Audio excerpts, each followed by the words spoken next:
Gauss theorem में सभी का स्वागत है।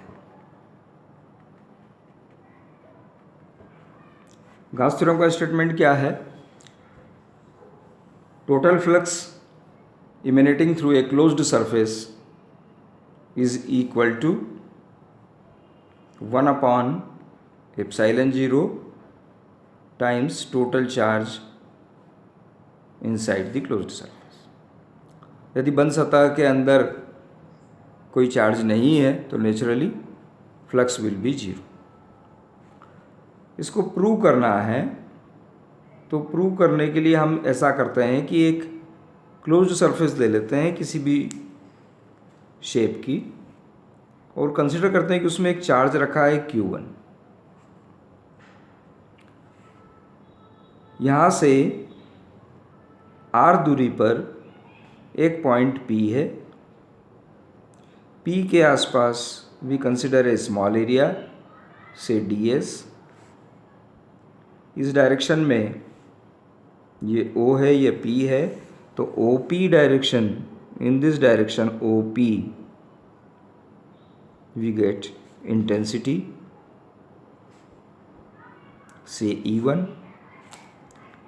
एरिया वेक्टर ds1 इस किसी डायरेक्शन में होगा, दोनों के बीच का एंगल θ1।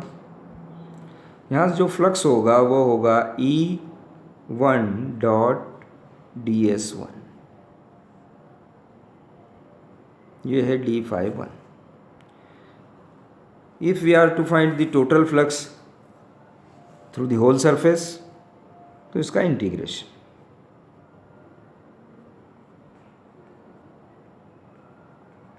ये इस प्रकार से।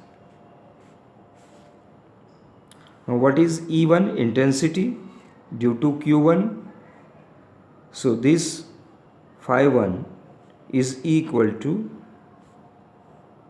E1 की जगह पर हमने रखा Q1 upon 4 pi epsilon 0 R square ds1 cos θ1।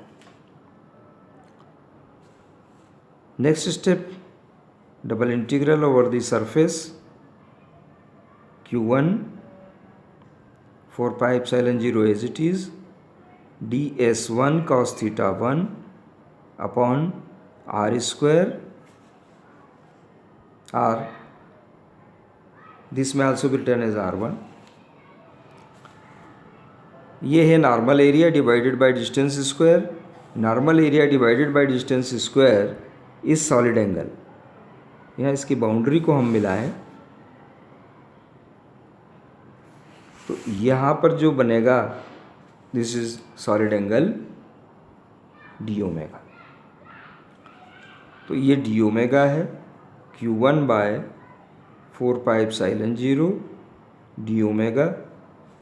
Integration over the surface, कोई क्लोज्ड सरफेस होती है उसका टोटल सॉलिड एंगल जो होता है इट इज़ 4 पाई, तो इसकी वैल्यू होगी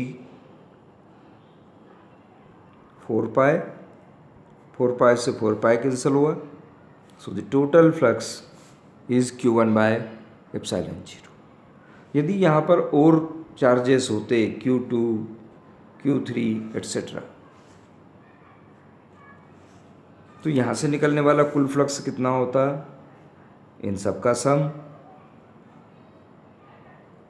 and so on 1 upon epsilon 0 Q1 Q2 by epsilon 0 Q3 by epsilon 0 and so on 1 upon epsilon 0 common inside bracket Q1 plus Q2 plus it means 1 upon epsilon 0 summation QI। ये prove हो गई theorem. अब इसका second part क्या है कि अगर charge close surface के अंदर ना हो तो फ्लक्स जीरो होगा। Consider a closed surface and now consider Q1 charge outside it. यहाँ हमने कंसिडर कर लिया और पहले की तरह कोई पॉइंट लेके और इस तरह से एक कोन हमने बनाया, यहाँ कुछ एरिया कंसिडर किया हमने। अब ये यहाँ से जो फ्लक्स लाइंस जा रही हैं वो यहाँ भी कट करती हैं और यहाँ भी कट करती हैं, तो फ्लक्स यहाँ से भी और यहाँ से भी, दोनों जगह से लिखना पड़ेगा। ये जो सॉलिड एंगल बन रहा है ये डी ओमेगा, यहाँ पर फ्लक्स कितना है डी फाई 1 और यहाँ पर फ्लक्स कितना है डी फाई 2। तो इनका टोटल हम निकाल लें, d phi 1 plus d phi 2, ये टोटल फ्लक्स हो गया due to charge Q1 which is outside. ये फ्लक्स कितना होगा जैसा हमने पहले कैलकुलेट किया था, Q1 4 pi epsilon 0 d omega, Q1 4 pi epsilon 0 d omega, और ये वाला जो होगा Q1 4 pi epsilon 0 d omega, because same cone is formed.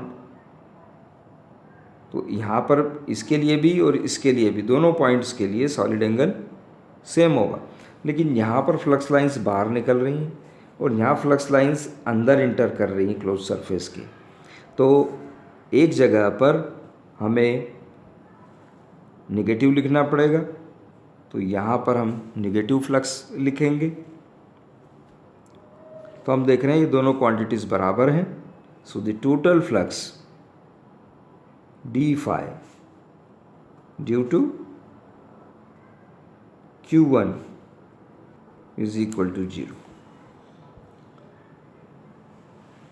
इस तरह से हम सिद्ध करते हैं गॉस थ्योरम को। ओके।